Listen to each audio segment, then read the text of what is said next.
t'élever, te magnifier et te glorifier. Oui, Seigneur, ta parole dit que c'est par ta sagesse que tu as fondé la terre et c'est par ton intelligence que tu as étendu les cieux.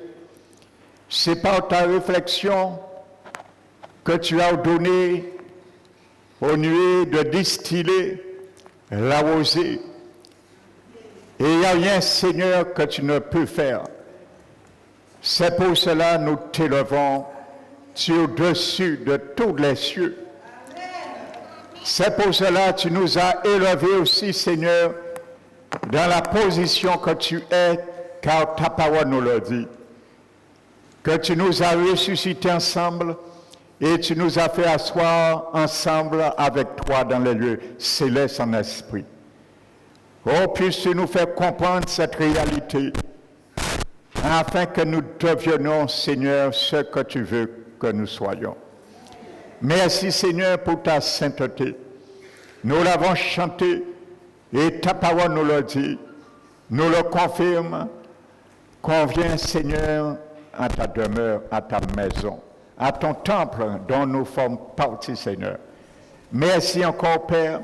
Nous t'élevons, te magnifions pour ce culte agréable, Seigneur, que nous allons passer avec toi. Nous avons commencé dans la louange, l'adoration, et nous l'achevons dans ta parole. Qu'il soit ainsi, Seigneur, que je sois ta bouche ce matin, par ton Esprit Saint, dont je m'appuie encore sur lui.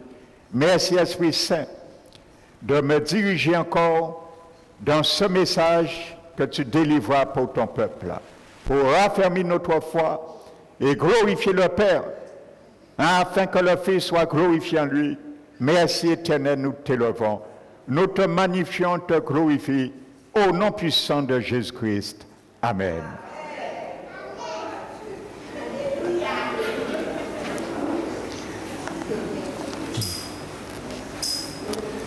Alléluia. Amen. Que le nom du Seigneur soit glorifié, magnifié ce matin au milieu de nous.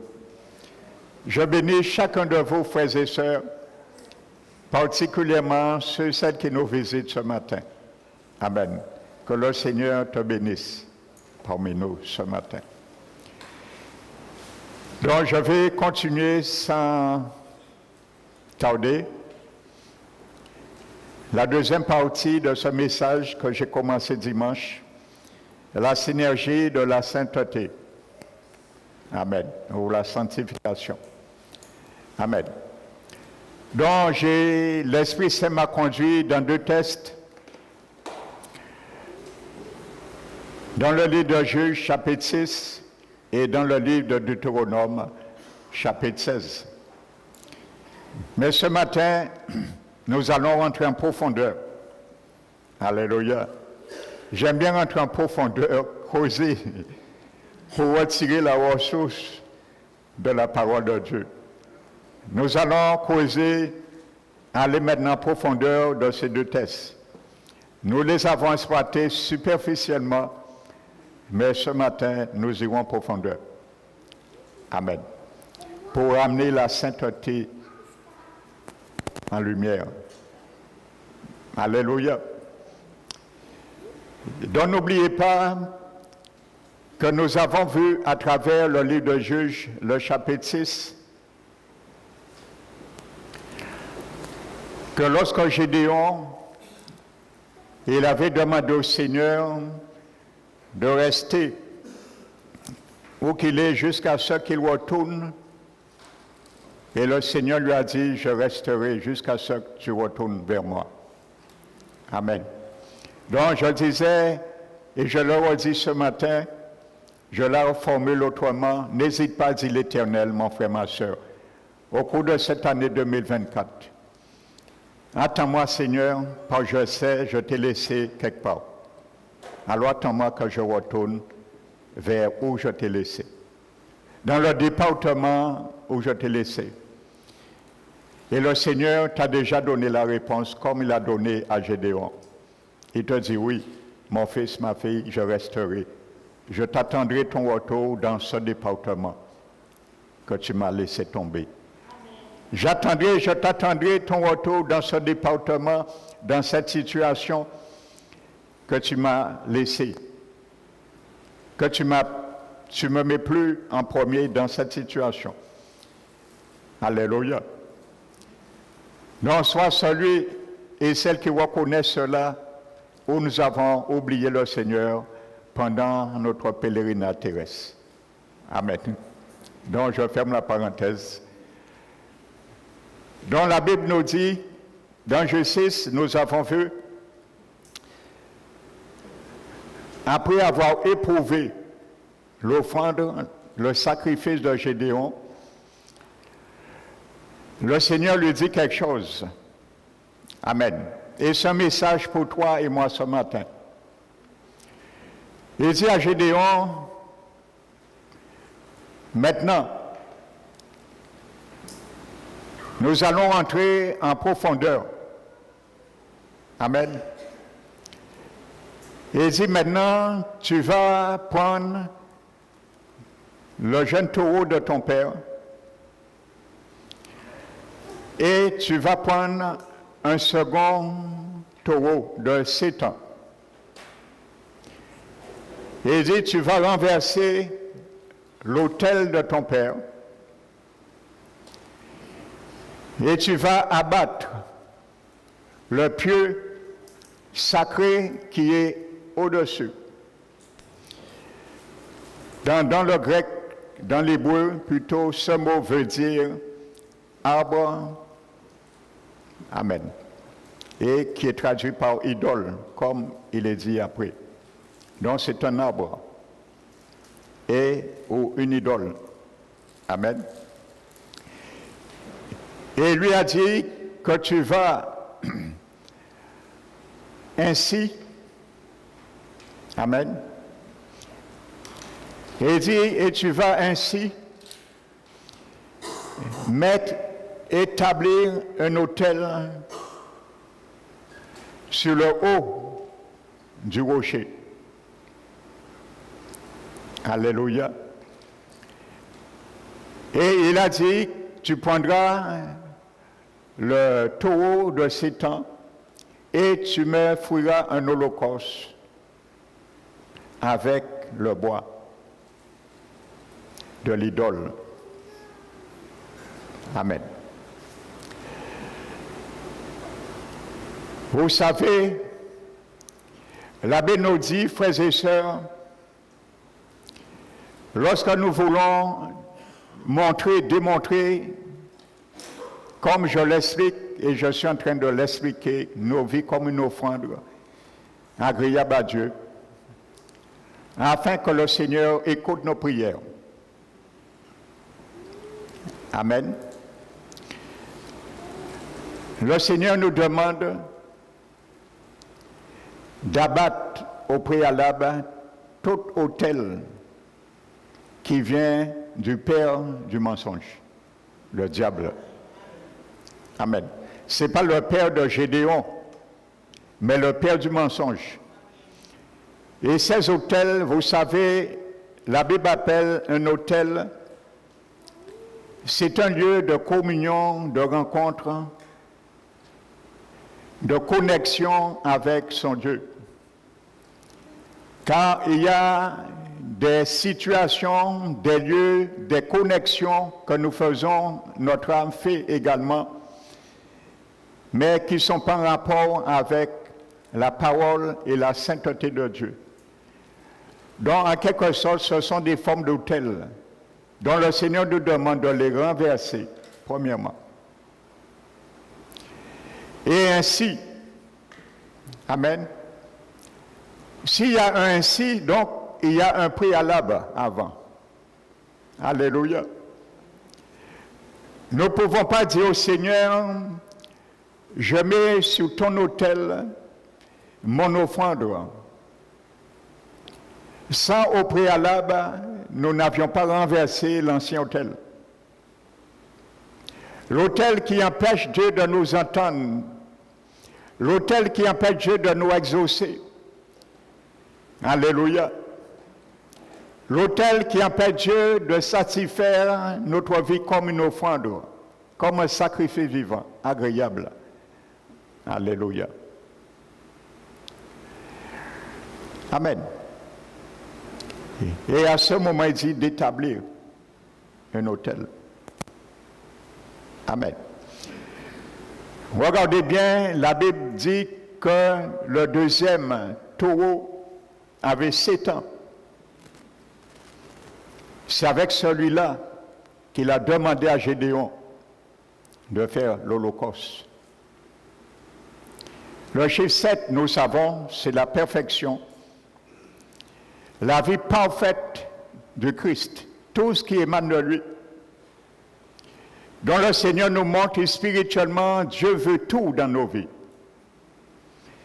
Il ne veut pas que nous soyons quelqu'un qui a un cœur, une âme partagée. Amen. Il veut que nous soyons, comme je l'expliquais dimanche dernier, nous soyons des affligés. Amen. J'expliquais qu'est-ce que ça veut dire ce mot. Et l'apôtre Jacques nous le décrit encore dans son chapitre 4, je crois. Amen. Il parle aux chrétiens, il parle à moi et à toi. Il dit, lavez vos mains pécheurs. Amen. Donc, il y a des autels dans nos vies qui font nos mains péchées à l'égard du Seigneur. Il nous dit de laver nos mains pécheurs. Il nous dit de purifier vos cœurs, hommes irrésolus. Je l'ai déjà expliqué dans le grec. Ça veut dire âme partagée. Amen. Les autels qui empêchent que nos cœurs soient vrais avec Dieu, qui nous fait flirter avec un peu le monde et avec un peu de Dieu. Plus haut, Jacques le dit, il nous définit qu'est-ce que c'est. Celui, le chrétien qui marche des deux côtés, il est tantôt avec le monde pour ne pas être trop mal vu, et tantôt il est avec le Seigneur pour être bien vu, pour cette situation, bien sûr, bien souvent. Amen. Donc Jacques a dit cela s'appelle adultère. Il dit adultère que vous êtes. Il parle à moi et à toi, des chrétiens nés de nouveau. Il ne parle pas au monde. Amen. Il dit, ne savez-vous pas que l'amour du monde est inimitié contre Dieu? L'inimitié contre Dieu s'appelle l'adultère spirituel. Alléluia. Amen.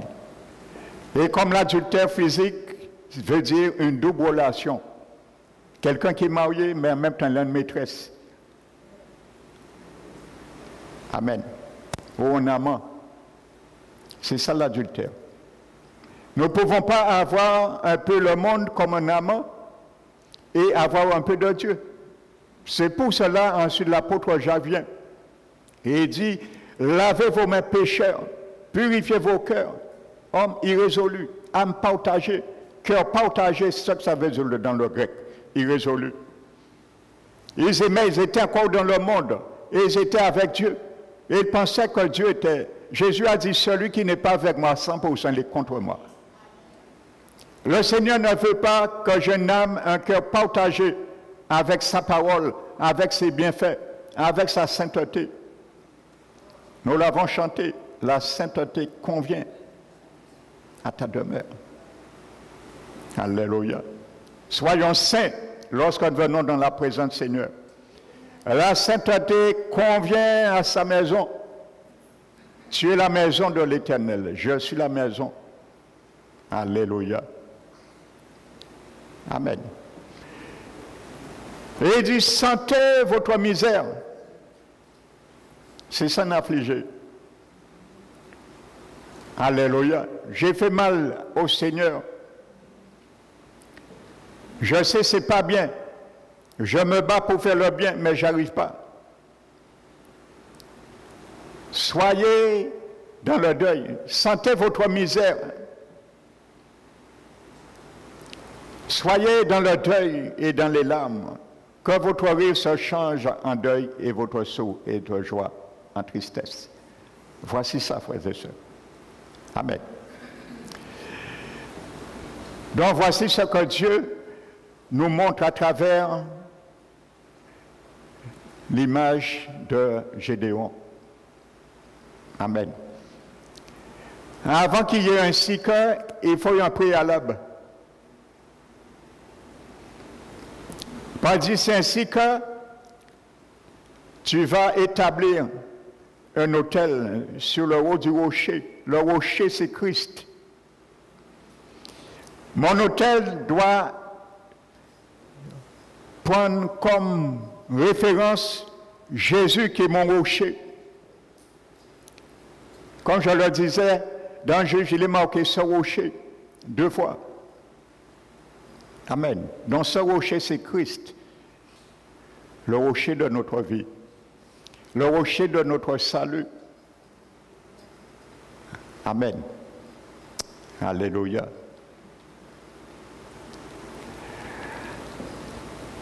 Et nous sommes venus après le deuxième récit maintenant. Et là, nous allons aller en profondeur encore. C'est nombre 16. Amen. Qu'il y a eu cet homme qui s'appelle Corée, avec son groupement, 250 hommes,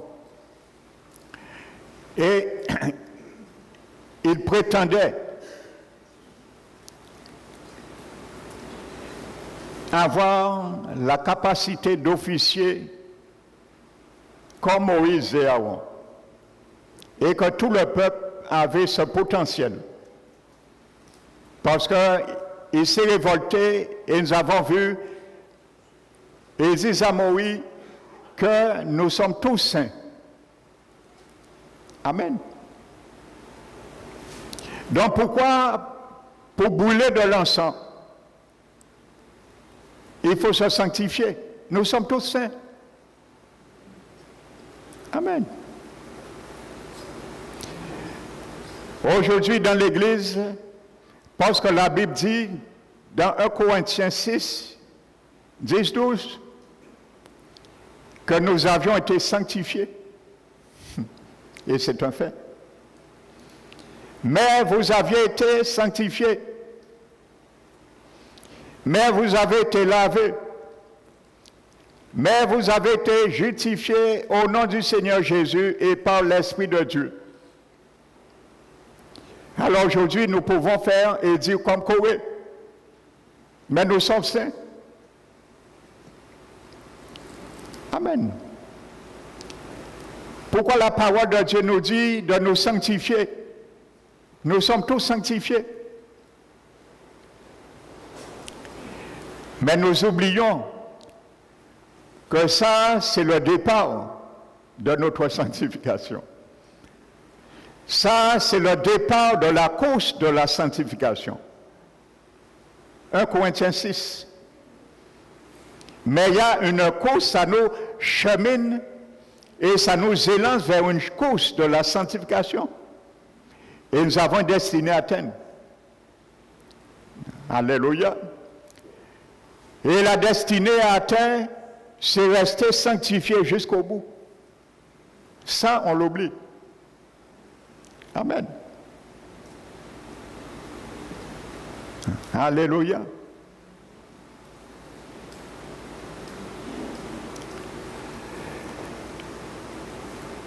Nous oublions la suite que l'abbé dit, ayant cette espérance de nous purifier de toute souillure, de la chair et de l'esprit, en achevant quoi? Notre sanctification dans la crainte du Seigneur. Donc, si nous sommes sanctifiés, pourquoi achever notre sanctification? Il y a un problème, Jésus. Donc c'est un peu ça. C'était le raisonnement de Corée, de Dathan et Abiram. Et il y avait ces 250 personnes qui les ont suivis dans cette rébellion de la parole de Dieu. Amen.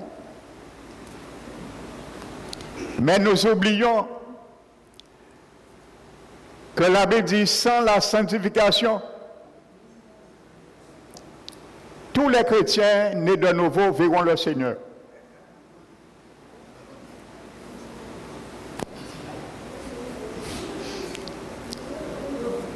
Monsieur, si vous verset là, ça, tu es dans la Bible, moi-même, je n'ai pas même te venu prêcher. Sans la sanctification, nul ne verra le Seigneur. Ni dans ces situations présentes et ni dans l'éternité. Amen. Donc, mon frère, ma soeur, il faut accoler ces tests sur le préalable que nous avons été sanctifiés pour continuer à être sanctifiés et demeurer sanctifiés. Voici l'équation divine de la sanctification. Amen. Qu'est-ce que Dieu avait dit au peuple qui a résulté la révolte de Corée et ses acolytes? Je reprends pour venir, pour creuser en profondeur. Le Seigneur avait dit, à partir de maintenant, chaque personne parmi mon peuple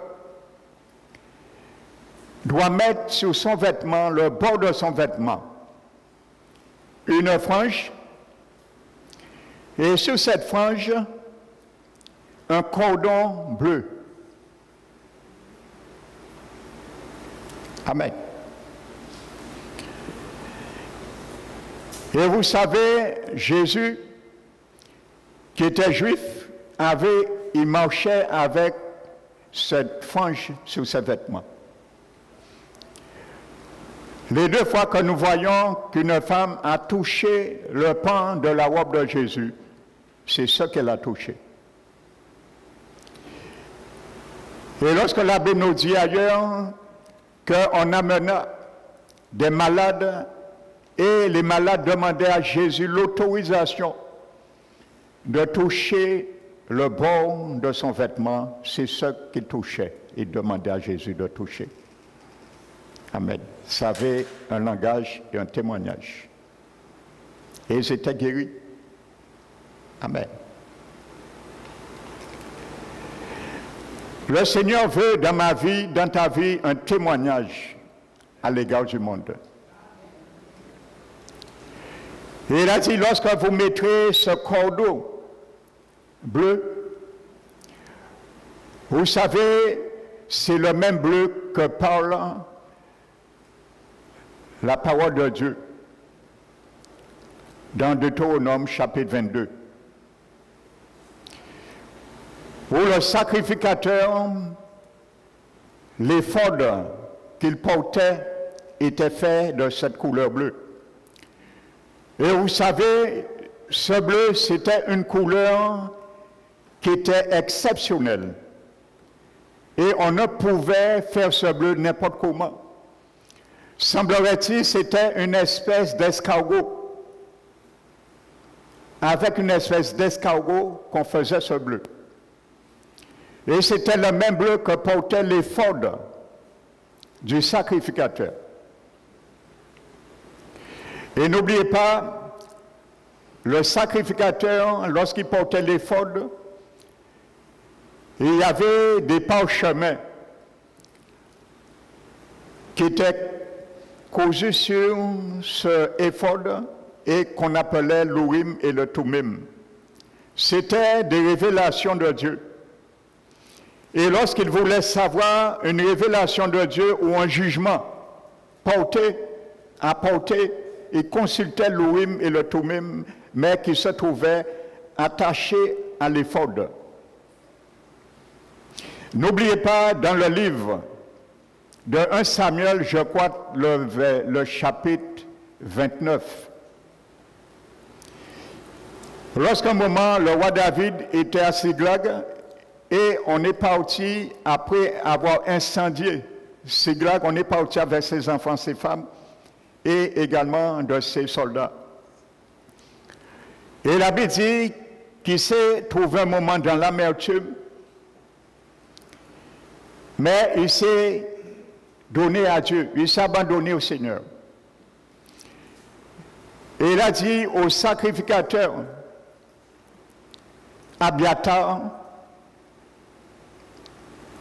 qui était le fils d'Achimélec, et c'était le seul rescapé du génocide qui avait été fait par Saül. Il avait tué 85 hommes qui portaient l'éphod. Alléluia, mon frère, ma soeur, je le répète, quand tu es quelqu'un qui porte l'éphod, tu deviens dangereux pour le diable. Alléluia. Amen. C'était le seul survivant. Amen. Et il dit au sacrificateur, le roi David dit au sacrificateur, Abiathar, peux-tu aller me chercher l'éphod? Et le sacrificateur Abiathar apporte l'éphod pour David. Et la Bible dit, il consulta l'Éternel. Parce que l'éphod, il y avait le Tumim et le Urim, c'était des parchemins. Et à l'époque, ces parchemins représentent la révélation du Saint-Esprit. Parce qu'ils n'avaient pas comme nous le Saint-Esprit en eux. Mais aujourd'hui, j'ai la révélation, tu as la révélation du Saint-Esprit qui t'habite. Alléluia, parce que tu le sers dans ton esprit. Paul a dit, le Dieu que je sers dans mon esprit. Paul n'a pas dit, sers Dieu dans son âme. Ne cherche pas à, comment dirais-je, à servir Dieu dans ton âme. Alléluia, bien que c'est un fait, mais qui vient d'en haut, par ton esprit. Alléluia, qui rend ton âme obéissant et ton corps également. Alléluia. Et la Bible dit, consulta l'Éternel, il lui pose une question. Et par l'Urim et le Tumim, l'Éternel lui répond. Alléluia. Gloire au Seigneur. Celui qui porte l'éphod, c'est celui que l'Éternel répond favorablement à ses prières. Alléluia. Donc la Bible dit, pourquoi Dieu a dit à Moïse de dire au peuple de porter ce cordon bleu? Le bleu représente le ciel, la pureté du ciel. Amen.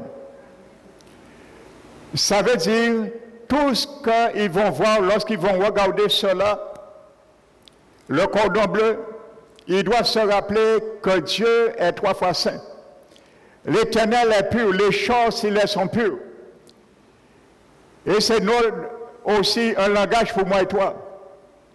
Nous devons constamment nous rappeler, ayant été ressuscités avec Jésus, nous devons nous affectionner des choses en haut, d'où est assis notre Seigneur Jésus. Nous affectionner avec ces choses qui viennent de lui. Tout ce qu'il nous demande, même si ça nous déplaît. Amen. Donc c'est le langage pour nous aujourd'hui. Et la Bible dit, lorsque ils vont regarder cela, chaque fois leurs yeux se porteront vers le cordon bleu. Ils connaîtront qu'ils doivent observer mes commandements pour les mettre en pratique. Amen. Mes commandements pour les mettre en pratique. Alléluia. Amen. Gloire au Seigneur. Jésus a dit, celui qui veut me suivre, amen, qui renonce à lui-même, qui se charge de sa croix, et ainsi qui me suit. ça doit nous rappeler, frères et sœurs, que tout se passe par la croix. C'est comme si ce cordon bleu pour nous représente la croix. Tout ce que Jésus nous demande à entreprendre pour le suivre. Alléluia. C'est une marque indélébile pour moi et toi aujourd'hui, ce cordon bleu, qui est la croix. Il nous rappelle tout ce que Jésus nous demande à faire pour le suivre. Donc ce matin, ce cordon bleu, que la croix, mon frère, ma soeur, soit ce cordon bleu pour toi et moi aujourd'hui. Pour nous rappeler la croix, ce que Jésus nous demande pour le suivre. Alléluia. Et le Seigneur continue, il dit à Moïse que vous allez observer mes commandements, les mettre en pratique, et ainsi vous serez saints. Amen. Voici une définition de la sanctification. Tu peux faire cette définition toi-même ce matin. La définition de la sainteté, de la sanctification, c'est reconnaître les paroles de Dieu, toutes les paroles de Dieu. Nos commandements, c'est tout ce que la Bible nous demande de faire, d'obéir et de les mettre en pratique. Voici la sanctification, une définition de la sanctification. Selon Nombre 16, 15 plutôt, parce que c'était le chapitre avant la rébellion. Et ainsi, vous serez saints. Amen. Donc ce n'est pas parce que nous avons été sanctifiés, mis à part, que nous allons rester mis à part. Parce que c'est ça que ça veut dire dans le grec. Dieu nous a mis à part, oui, mais pour rester à part. Et pour rester à part, il faut marcher chaque jour dans nos vies pour rester à part, jusqu'à la ligne arrivée en restant à part. C'est ça la sainteté. La sanctification.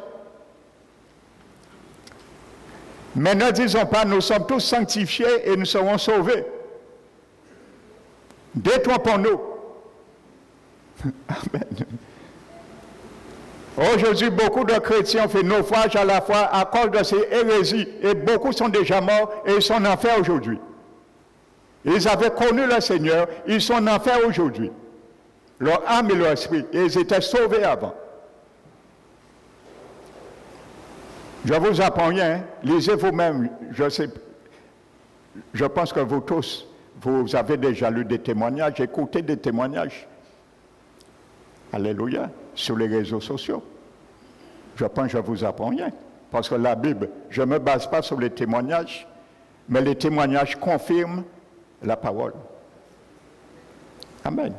Parce que la Bible en parle. C'est pour ça que je crois au témoignage, parce que la Bible en parle. Alléluia.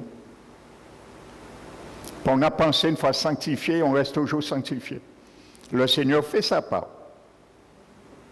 mais nous donne notre part. Amen. Il a fait sa part, il s'est sanctifié. Celui qui est sanctifié et celui qui sanctifie sont tous participants du même sang. Alléluia. Donc ça doit nous rappeler, frères et sœurs, la sainteté, c'est obéir et pratiquer, marcher dans la parole de Dieu. Et vous serez saints. Lévitique 15, pas avant. Amen. Car je suis l'Éternel qui vous a fait sortir d'Égypte. L'Éternel, Jésus nous rappelle quelque chose. Je suis ton sauveur qui t'a fait sortir d'Égypte, de ce monde, qui t'a sauvé. C'est ça, ça veut dire sanctifier. Jésus nous a pris du monde et nous a mis dans son royaume. C'est ça, sanctifier. Il nous a retirés dans une position, dans un état, et nous a mis dans une autre position pour rester dans un autre état. Amen. Mais nous devons demeurer dans cet état et dans cette position. Il rappelle, car je suis l'Éternel, votre Dieu, qui vous a fait sortir d'Égypte. Maintenant, vous êtes plus en Égypte. En Égypte, il y avait des lois. Il y avait des lois qui vous ordonnaient à suivre des idoles, à prier des dieux, ainsi de suite. Mais je vous ai fait sortir dans ça. Amen. Et maintenant, Corée vient. Et il dit, ouais, mais nous sommes tous saints. Alors Moïse, qu'est-ce que tu veux mettre? Tu veux ajouter des jours sur nous? Amen. Ce n'est pas le raisonnement, même si elles ne sont pas explicites du peuple de Dieu des derniers temps. Mais c'est exactement ce qu'on dit au Seigneur. Lorsqu'on voit la vie de certains enfants du Seigneur, ça fait pleurer, frères et sœurs. Et ces gens complexes, ils pensent qu'ils sont sauvés. Hein? Ils pensent qu'ils sont sauvés. Amen. On ne veut pas mettre le cordon bleu. La pureté du ciel. Alléluia. La pureté du ciel, ce n'était pas un bleu n'importe comment, pour nous montrer que le ciel n'est pas n'importe comment, frères et sœurs. Pour nous montrer un citoyen des cieux n'est pas n'importe qui. Pour nous montrer un citoyen des cieux, ce n'est pas quelqu'un qui marche à travers dans sa vie. Mais c'est quelqu'un que le monde voit qui représente Christ dans sa vie. Alléluia. Et maintenant, Corée, Moïse va faire quelque chose. Moïse va dire, attends,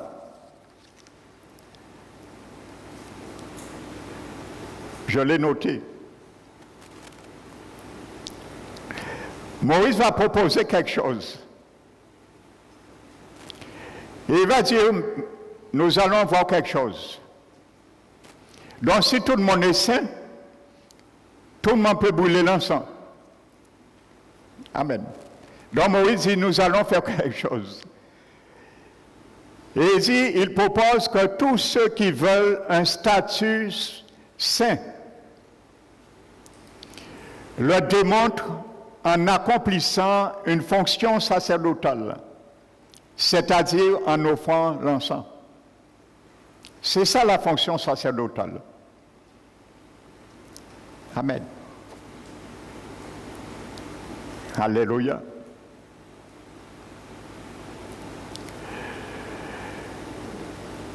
Ce test montrera qui est saint et qui le Seigneur a choisi. Non, c'est clair. Amen. Moïse leur propose d'agir comme des prêtres en offrant l'encens, de versets 16 à 19. Et sache que tu es un prêtre, je suis un prêtre aujourd'hui. Donc tu dois savoir comment un prêtre agit. Amen. Moïse leur propose d'agir comme des prêtres en offrant l'encens. Et conclusion, leur manque de sainteté est prouvé par quoi? Le feu qui les consume. Voici la preuve du manque de sainteté. Moïse dit, bon, d'accord, nous sommes tous saints, d'accord? Donc nous tous, nous pouvons entrer dans la présence du Seigneur et fumer l'encens. Alors nous allons laisser la parole de Dieu s'interpréter elle-même. Il dit qu'aurait été 250 candidats, prenez votre encensoir. Mettez du feu dessus. Prenez du parfum et venez devant la tente d'assignation, la présence de l'Éternel, et vous allez brûler ce parfum. Et nous allons voir. Amen. Non seulement ils sont descendus, nous l'avons vu, dans le séjour des morts vivants, mais les 250 également ont été mis à mort. Amen. On ne peut pas venir, frères et sœurs, imposer la parole de Dieu et pensant que Dieu nous voit toujours saints. Amen. Donc c'est très grave cela.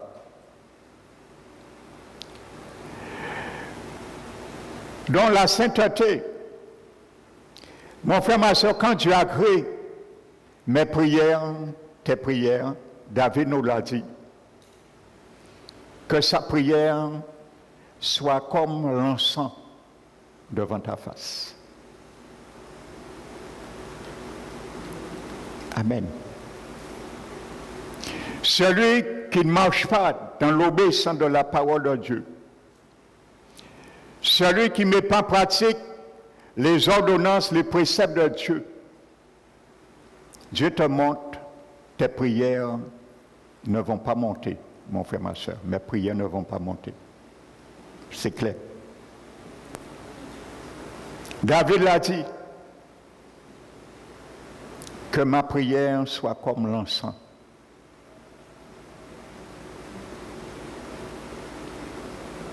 Mais pour que nous puissions fumer comme l'encens, il faut que nous marchions dans la sainteté.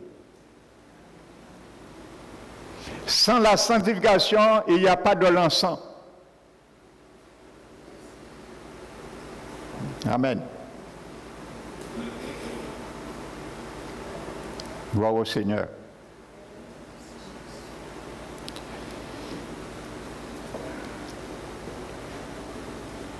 Maintenant,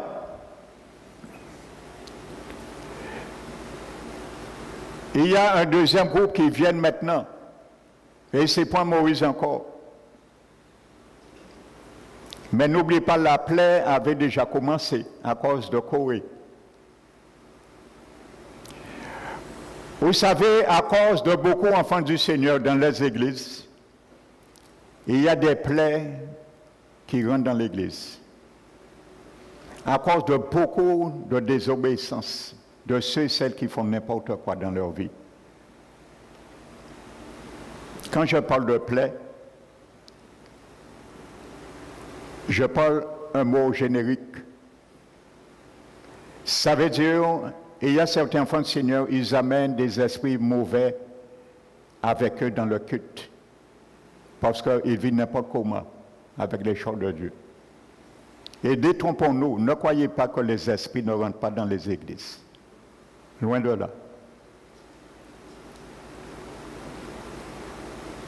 Si tu as une vie de débauche en tant qu'enfant du Seigneur, quand tu viens à l'église, tu viens avec cet esprit de débauche et rentre avec toi.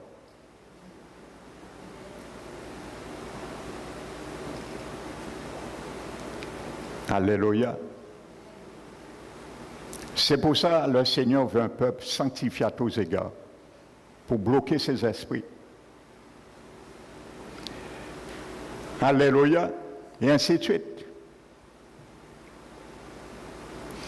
Pourquoi l'apôtre Jacques a dit, si vous vous mordez, vous dévorez entre vous. Prenez garde que vous soyez détruits les uns par les autres. Et il dit, ce genre de sagesse qui vous amène à cela n'est pas d'en haut, mais elle est terrestre, charnelle et diabolique. Alléluia. Amen. Dans ce genre d'esprit, parfois, les enfants du Seigneur même les amènent dans l'église. Alléluia.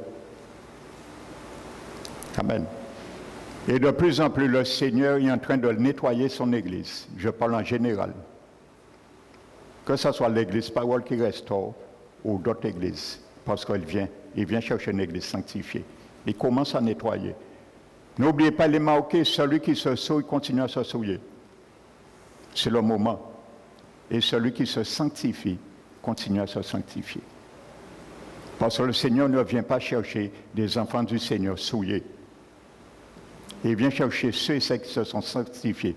Que celui qui se sanctifie continue à se sanctifier. Parce que lorsqu'il viendra, les chrétiens qui se sont souillés dans la désobéissance, dans l'infidélité, ils ne vont pas décoller. Le Seigneur a dit à Moïse, lorsque vous allez voir le cordon bleu, vous allez vous rappeler de tous mes commandements pour les mettre en pratique. Amen. Afin de ne pas,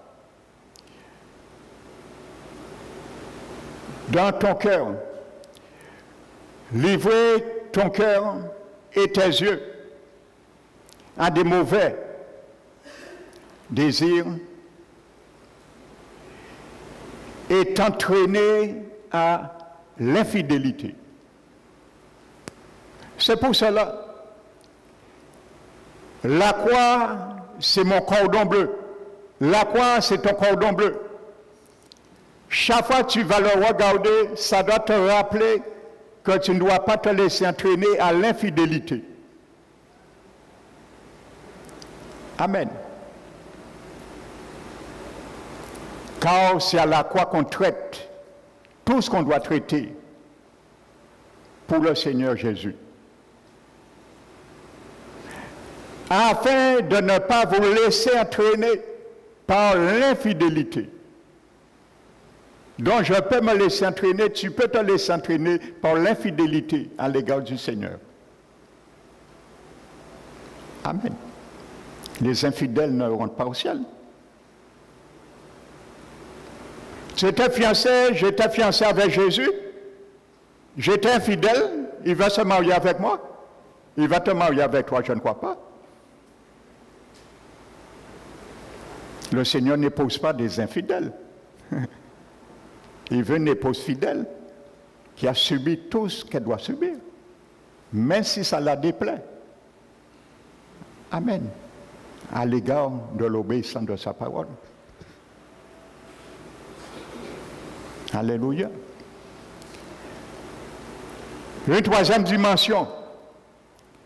Maintenant, quand le peuple se soulève encore une deuxième fois, il n'y a pas prendre conscience.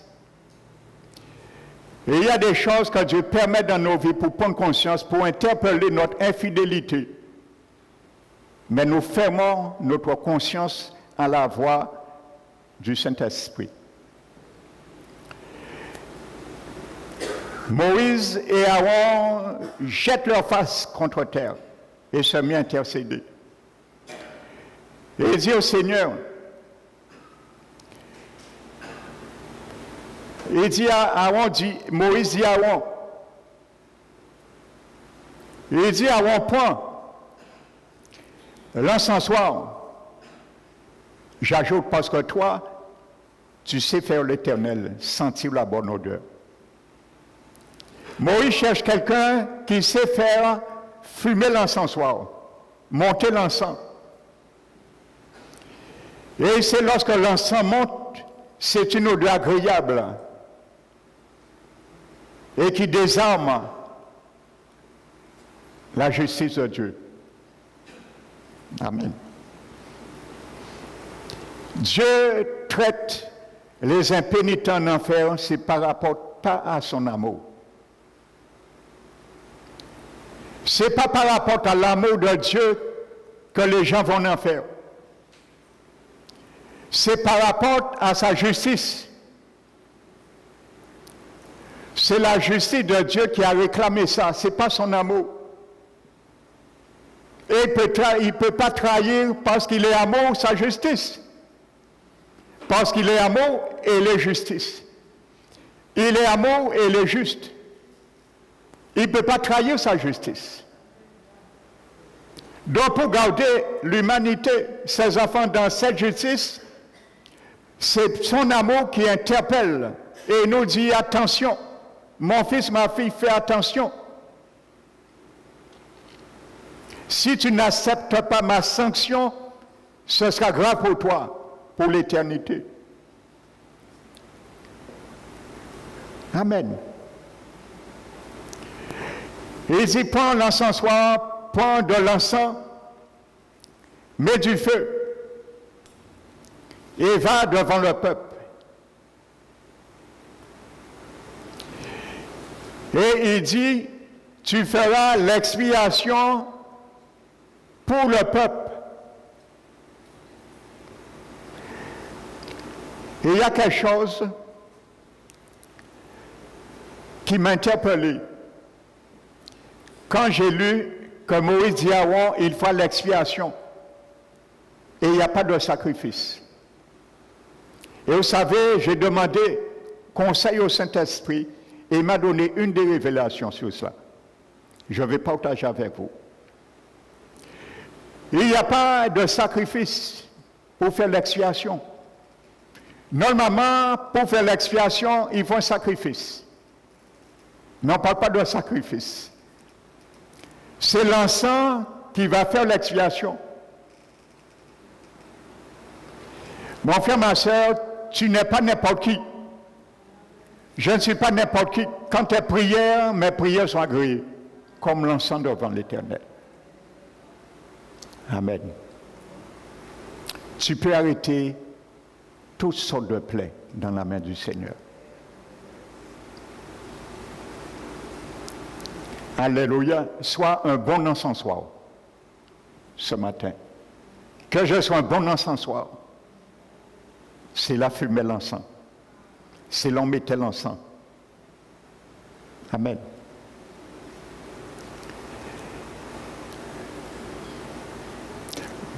Vous savez, Exode 29,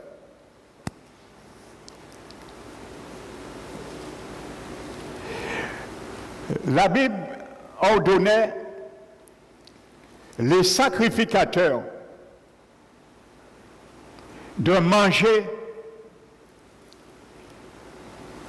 les viandes qui ont servi d'expiation. Amen.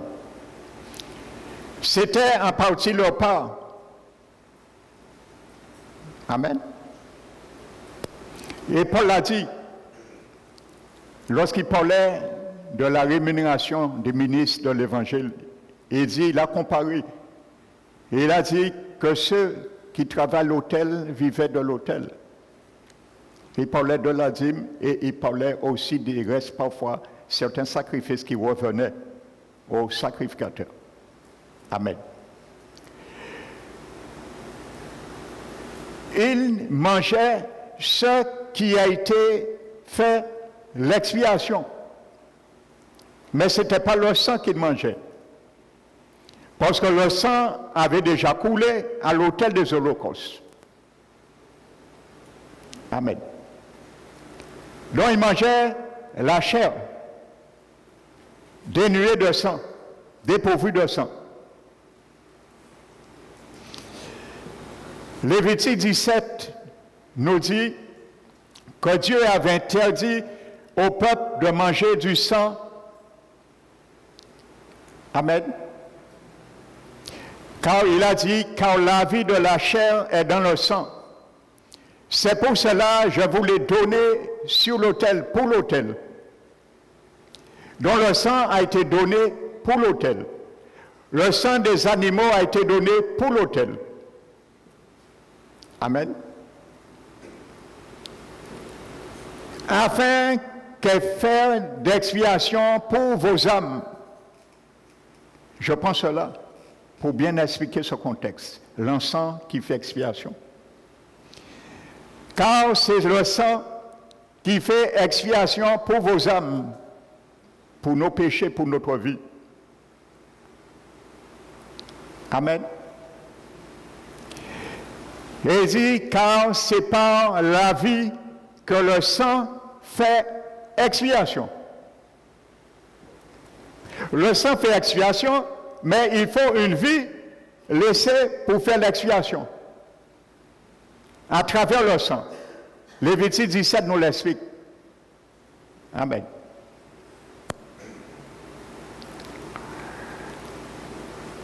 Alléluia. Ayons sans mémoire. Regardez, frères et sœurs. Moïse, je l'ai souligné, je crois, dimanche dernier. Moïse, en tant que souverain sacrificateur, avait probablement mémoire. Lorsqu'il a dit à Aaron cela, il avait probablement mémoire Lévitique 16.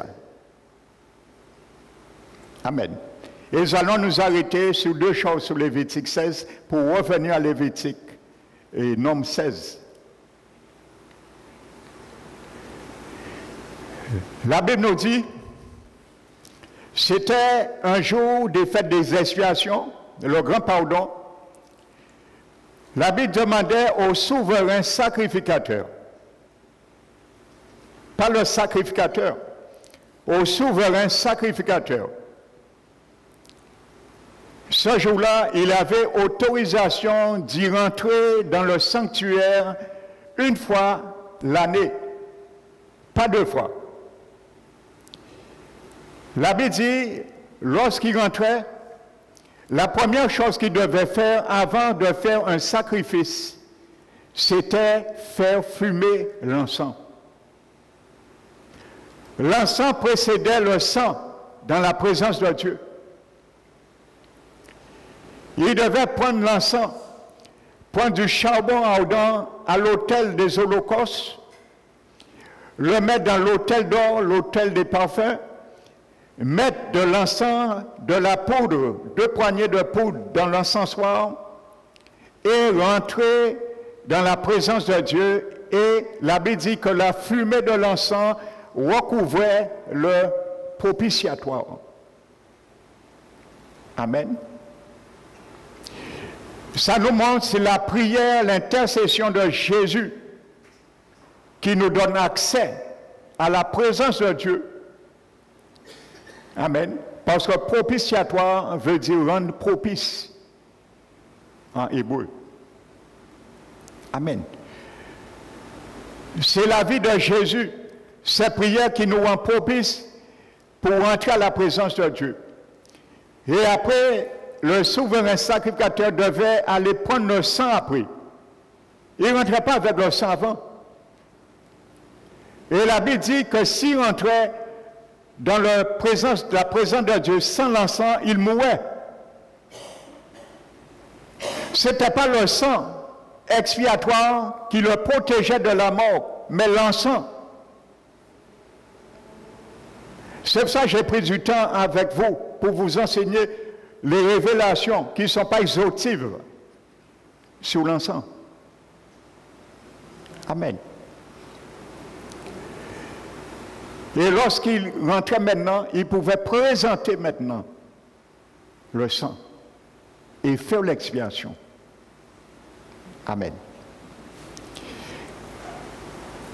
La Bible dit qu'il devait prendre un taureau pour lui et sa famille, l'immoler et prendre le sang du taureau. Avec son doigt, il devait l'asperger 7 fois devant le propitiatoire. 7 fois. La puissance de la mort, de la vie de Jésus, la perfection. Ensuite, il devait aller prendre un bouc et l'apporter aussi le sang de ce bouc et faire l'aspersion 7 fois aussi. La première aspersion, c'était pour lui et sa famille, les péchés, et la deuxième aspersion, c'était pour le peuple. Mais la Bible nous dit, et c'est là la révélation m'est venue, la Bible nous dit qu'il devait prendre 2 boucs. Et on faisait un tir au sort, et il y avait un bouc qui tombait pour l'Éternel. Et il y avait un deuxième bouc qui tombait pour Azazel. Donc, le premier bouc devait être immolé à l'autel des holocaustes. Et la Bible nous dit, c'est ce bouc qui était le sacrifice expiatoire. Amen. Et le deuxième bouc était tombé sur Azazel. Azazel en hébreu veut dire retranchement total, éloignement. La Bible dit ce deuxième bouc restait vivant. Amen. Mais il servait d'expiation. Alléluia. Il y a un bouc, c'est le sacrifice d'expiation. Et il y a un deuxième bouc qui sert d'expiation. Il y a un problème là peut-être. Non, il n'y a pas de problème. La révélation est en Jésus-Christ. Amen. Et ensuite, la Bible dit que ces 2 boucs, c'est ainsi qu'il fera l'expiation pour les péchés du peuple et tous les ustensiles du sanctuaire. Amen.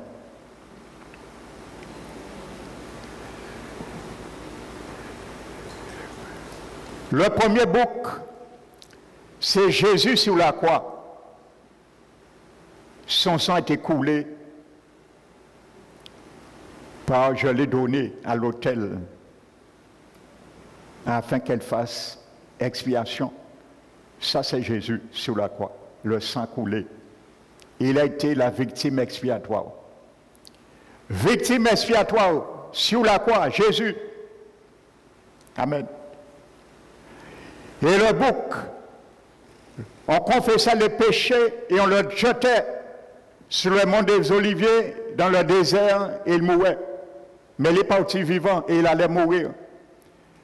Ça, c'est l'esprit et l'âme de Jésus qui sort dans son corps après sa mort physique et qui descend en Hadès, vivant. Amen. Et il n'y a pas de moyen d'expliquer cela. Amen. Les 2 boucs, c'est Jésus. Mais le sacrifice sur la croix de Jésus est un sacrifice expiatoire. Ça ne s'arrête pas là. Ce n'est pas complet. Si Jésus était mort seulement sur la croix, notre salut est incomplet. Son esprit et son âme devaient quitter son corps et dit, Père, je remets mon esprit entre tes mains pour l'envoyer en Hadès, le bouc Azazel. Et il est descendu là pour achever l'expiation. L'esprit de Jésus et son âme en Hadès et le sang versé de Jésus sur la croix, ce sont ces 2 choses qui ont complété l'expiation. Alléluia. Amen. Donc maintenant, revenons à Lévitique 16, Nombre 16 plutôt. La Bible nous dit que Aaron vient et il présente l'encens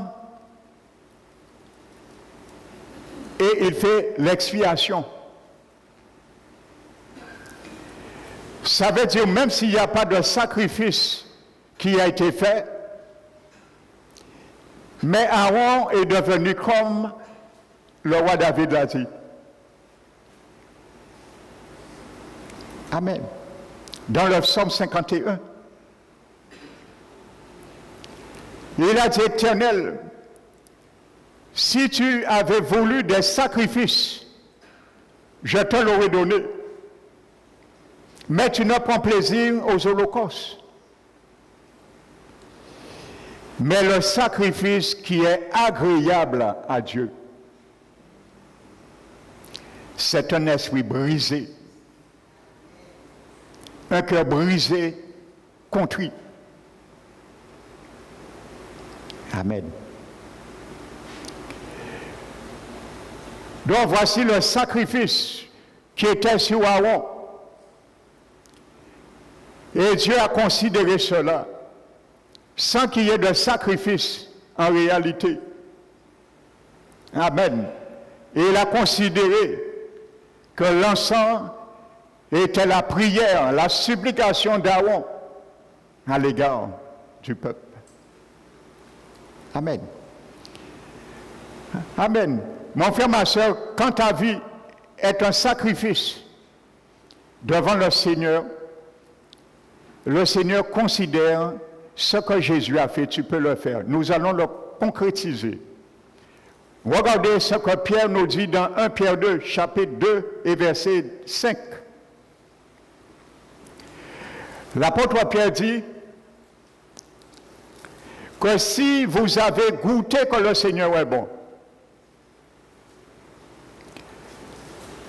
il dit approchez-vous de lui, le Seigneur, pierre vivante, rejeté des hommes, mais précieux et choisi devant Dieu.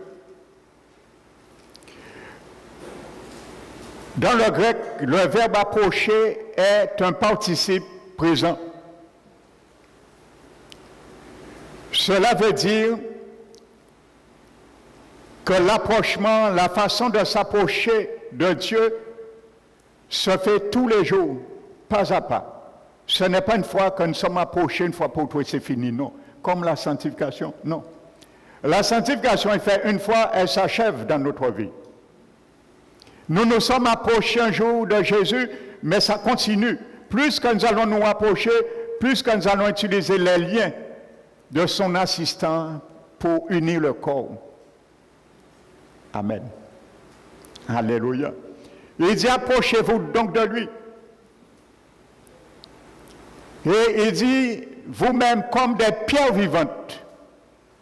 Jésus est la pierre vivante, dans le grec, la pierre de langue. Amen. La première pierre qu'on pose dans une fondation. Et nous sommes mis sur ce fondement en tant que pierre vivante aussi. Vous voyez, pierre vivante. Jésus ne met pas des pierres mortes sur ce qu'il est, la pierre vivante. Ça veut dire, mon frère, ma soeur, plus que je vais m'approcher de Dieu, plus que tu vas t'approcher de Dieu, tu vas en quelque sorte dépeindre Jésus. Parce que tu es sur son fondement, sa vie. Alléluia. Le sacrificateur qui mangeait la chair qui a servi d'expiation, c'est la chair de Jésus que tu manges et je mange. Parce que Jésus l'a dit. Amen. Celui qui mange ma chair et qui boit mon sang a la vie éternelle. Donc c'est une représentation typique que nous mangeons la chair de Jésus. Amen. Alléluia. Qui a servi d'expiation. Le sang a servi d'expiation, mais Jésus nous dit de manger sa chair. Donc c'est la réalité. Et ça représentait quand le sacrificateur mangeait ce qui a servi d'expiation, il nous montrait, nous aujourd'hui, nous sommes sacrificateurs. Et c'est là que je reviens sur toi et moi, maintenant, mon frère, ma soeur. Nous sommes aujourd'hui sacrificateurs. Donc si nous mangeons ce qui a servi à l'expiation, nous pouvons faire l'expiation par nos prières de la part de Dieu, le grand Moïse. Alléluia. Pierre continue, il dit, et vous-même, pierre vivante, édifiez-vous Mais sur quelle base je dois m'édifier? Sur quelle base tu dois t'édifier? Sur le fondement de Jésus. Parce que c'est là il nous a mis. Il est la pierre vivante et il fait de nous des pierres vivantes. Plus tu vas t'approcher de Jésus, plus je vais m'approcher, plus je vais devenir vivante. C'est pour ça qu'il y a beaucoup dans l'église, des enfants du Seigneur sont devenus des pierres d'achoppement. Et le Seigneur, trop tard, après maintes avertissements, il les retire sur son édifice. Parce que l'édifice de Jésus est uniquement des pierres vivantes. Pas des pierres d'achoppement. Alléluia, les pierres d'achoppement bloquent la construction de l'église du Seigneur. Il dit dans quel but? Il dit, édifiez-vous pour former une maison spirituelle.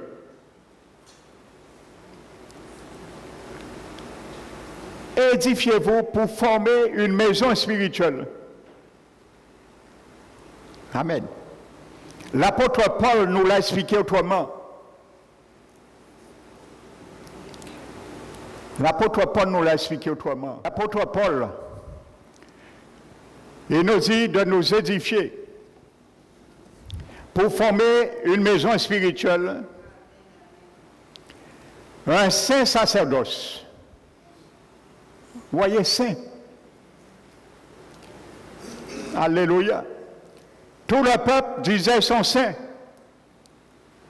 Mais Jésus nous rappelle aujourd'hui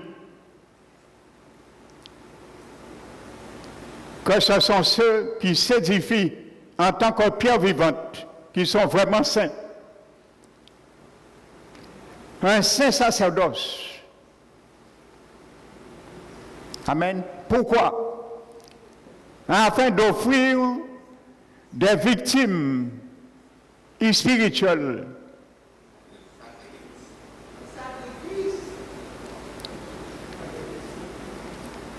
Des victimes spirituelles pour le Seigneur. Alléluia.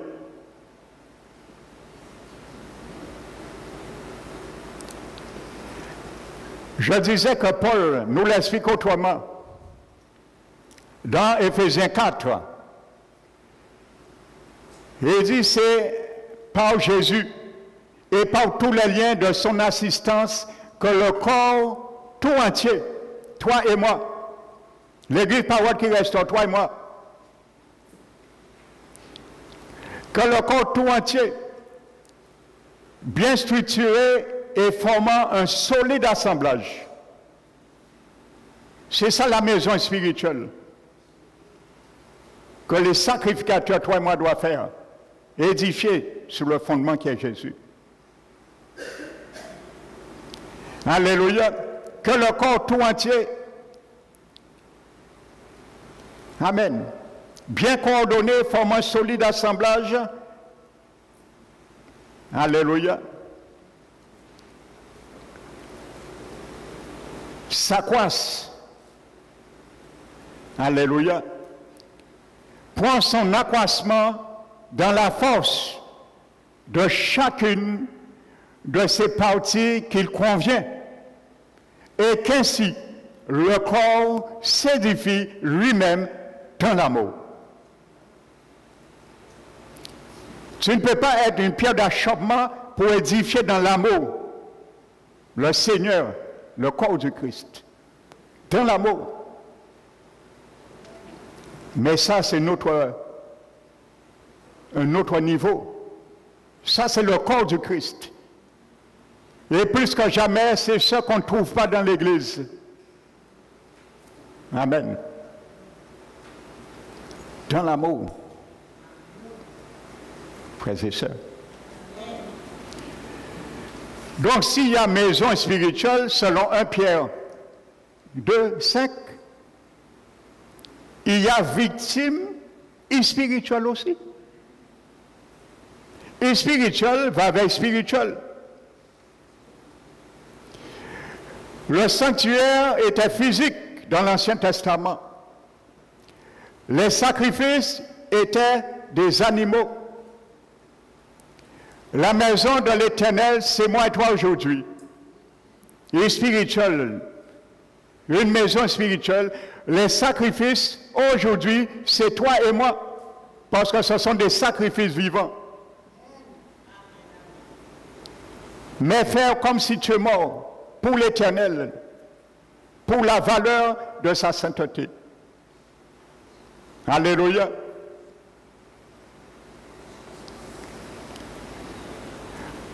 Vous savez, dans l'Ancien Testament,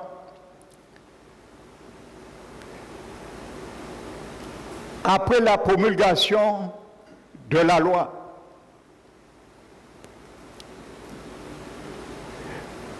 moyennant une obéissance, Dieu avait prévu et ordonné que tous les Juifs soient des sacrificateurs, sans exception. Tous les Juifs. Mais par leur transgression, après,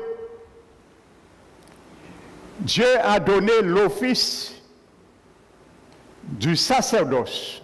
Ça, c'est important que tu le comprennes, mon frère, ma soeur, pour bien comprendre pourquoi Aaron, du seul fait qu'il a fumé l'encens, il a arrêté la plaie. L'Éternel a arrêté la plaie. Il y avait déjà 24 000 morts par cette plaie. Oh, alléluia! Que l'Éternel fasse de toi, mon frère, ma soeur, l'année 2024, un encensoir pour arrêter, s'il faut 24 000 fléaux, lorsque tu pries de l'Éternel. Alléluia! Lorsque je prie en faveur pour de la part de l'Éternel. Amen. Dieu a donné l'office du sacerdoce à Moïse à la maison d'Aaron. Et il a donné le sanctuaire, l'office du sanctuaire à la maison de Lévi. Amen. Donc, la Bible nous dit maintenant, comme nous venons le voir dans 1 Pierre, chapitre 2 et verset 5, nous sommes un saint sacerdoce. Et au verset 9 de ce chapitre, il dit, vous au contraire, vous êtes une race élue, un peuple acquis, un sacerdoce royal, une sainte nation par laquelle vous annonciez les vertus de celui qui vous a appelé de la ténèbre à la lumière. Amen. La Bible dit maintenant que Jésus, par Jésus, son sacerdoce maintenant pour nous, l'Église aujourd'hui. Voici dans ce sacerdoce, je suis et tu es, pour le comprendre et bien comprendre quand tu viens, parce que dans ce sacerdoce, tu es un intercesseur. Tu dois allumer l'encens. C'est un de tes offices, mes offices. Nous sommes sacrificateurs. Tous maintenant. Ce que Dieu avait dit à Israël, maintenant, en Christ, il a réuni cette parole et l'accomplit en l'Église. Nous sommes tous des sacrificateurs. À l'Église. Amen. Donc la parole de Dieu nous dit, maintenant, le sacerdoce lévitique a changé. Hébreux 7 le dit.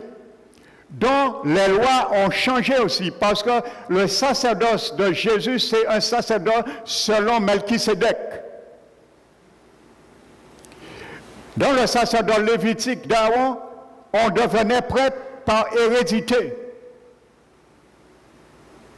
Mais dans le sacerdoce de Jésus que tu es et je suis en tant que sacrificateur, nous l'avons acquis par la nouvelle naissance. Dès que tu es né de nouveau, tu rentres dans cet office. Parce que les lois ont changé. Le sacerdoce de Jésus, c'est selon l'ordre de Melchisédek. Il était sacrificateur et il était roi. Tu es un sacrificateur, un saint sacerdoce et tu es un sacerdoce royal. Nous servons Jésus sur la terre en tant que sacrificateur et en tant que roi, parce qu'il est le Seigneur, le sacrificateur souverain et il est le roi des rois. Comme Melchisédek. Alléluia. Les lois aussi ont changé. Dans l'Ancien, on offrait des victimes animales.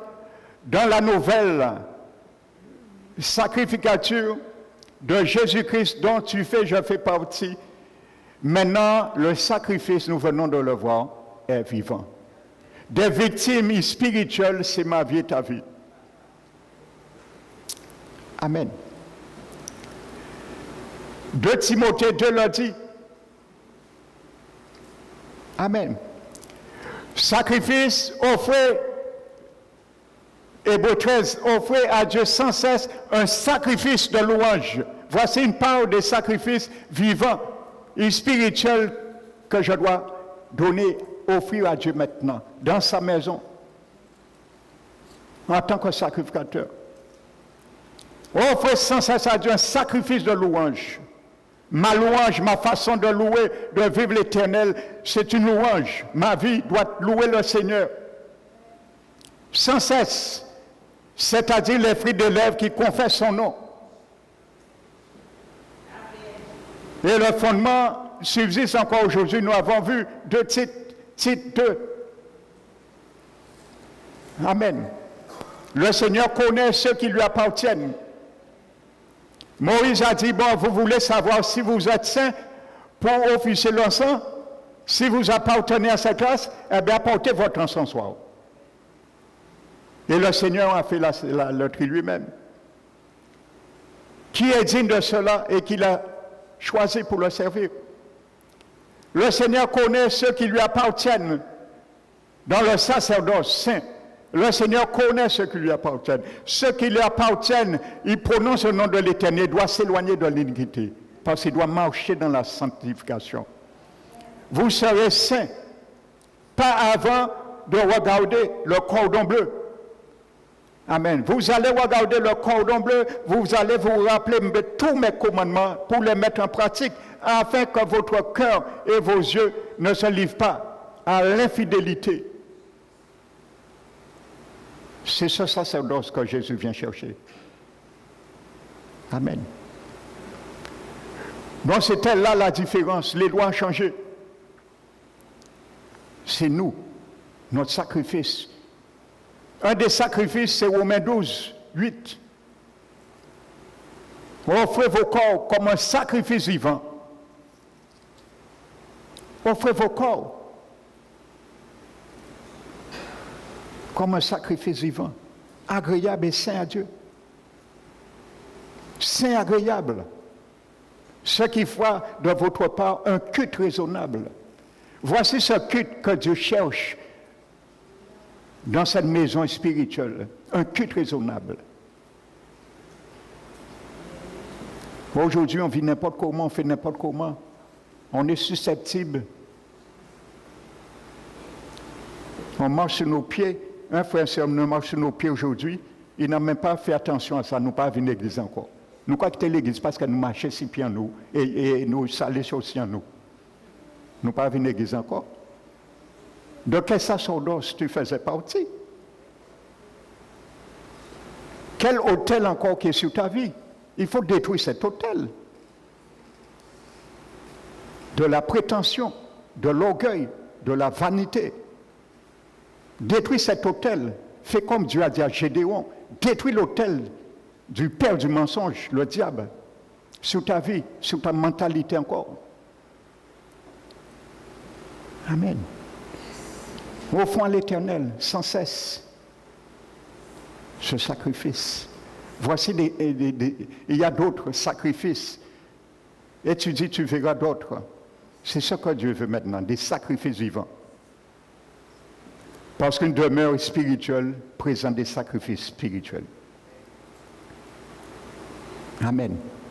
Alléluia. Les lois ont changé. Le sacerdoce a changé, les lois ont changé. L'ancienne loi disait,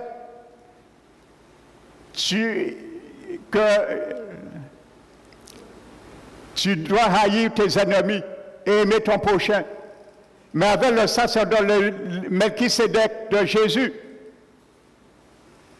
il t'a dit maintenant, vous avez entendu dire que tu aimes ton prochain et tu haïs ton prochain, mais moi je vous le dis en tant que le grand Melchisédek, en tant que le souverain sacrificateur, tu aimeras ton ennemi, tu béniras ceux qui te maudissent, tu feras du bien à ceux qui te haïssent et tu prieras pour ceux qui te maltraitent et te persécutent. C'est ainsi que tu seras appelé fils de Dieu. Alléluia, fils de Dieu. Nous voulons tous, nous sommes fils de Dieu. Amen. C'est Matthieu 5, je crois, ce verset. Mais Hébreux 5 nous dit, veux-tu toujours l'année 2024, mon frère, ma soeur, réponds pour toi seul dans ton cœur. Veux-tu toujours être fille ou fils du Très-Haut? La Bible dit que Jésus, dans ses jours de sa chair, il a présenté, il était un sacrifice, une offrande, il a présenté par des prières et des grands cris.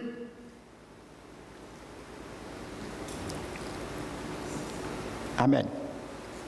Il a présenté avec larmes et grands cris des supplications et des prières à celui qui pouvait le sauver. C'est marqué de la mort, mais littéralement hors de la mort. Ça, je vais l'expliquer dans une autre prédication. Pourquoi hors de la mort? Parce que je ne parle pas de la mort physique de Jésus. Qui pouvait le délivrer hors de la mort. Alléluia. La Bible dit il a été exaucé à cause de sa piété. Alléluia. Tu veux le Seigneur, accepte tes prières comme l'encens, il le fera à cause de ta piété. Parce que tu as appelé à suivre Jésus, il a laissé cette trace pour toi et moi. Tu as mangé sa chair qui a fait l'expiation. Alléluia. Quand tu vas prier, le Seigneur comprendra que tu peux faire expiation par ta prière aussi. Couvrir comme Aaron l'a fait. Alléluia.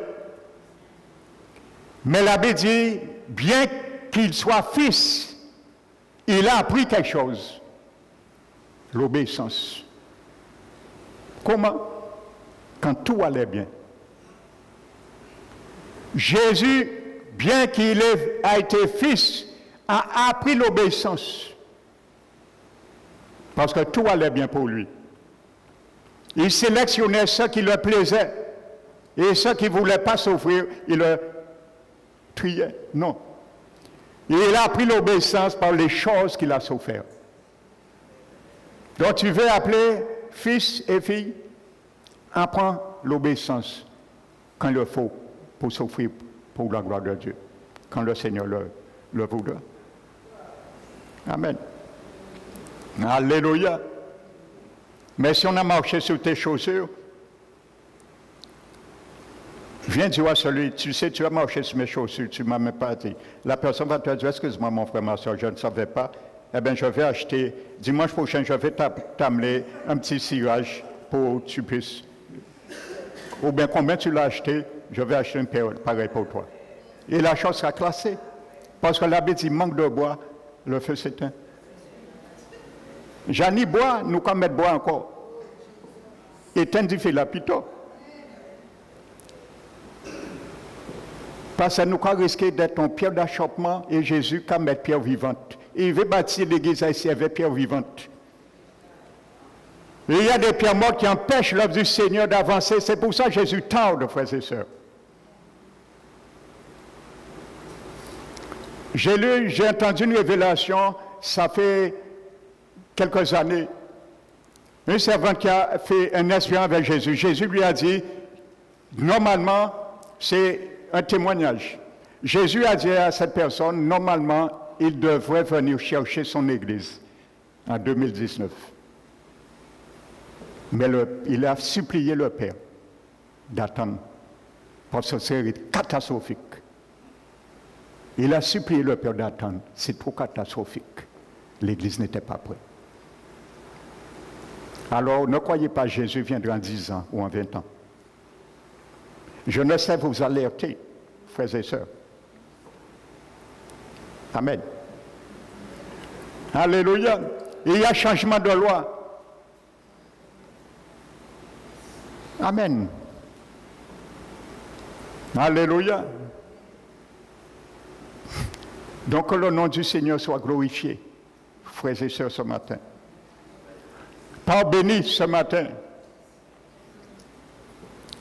Et ne jette pas la parole de Dieu. Médite-la. Fortifie-toi. À tous égards, mon frère, ma soeur, que je me fortifie à tous égards. Amen. Alléluia. La plaie s'est arrêtée.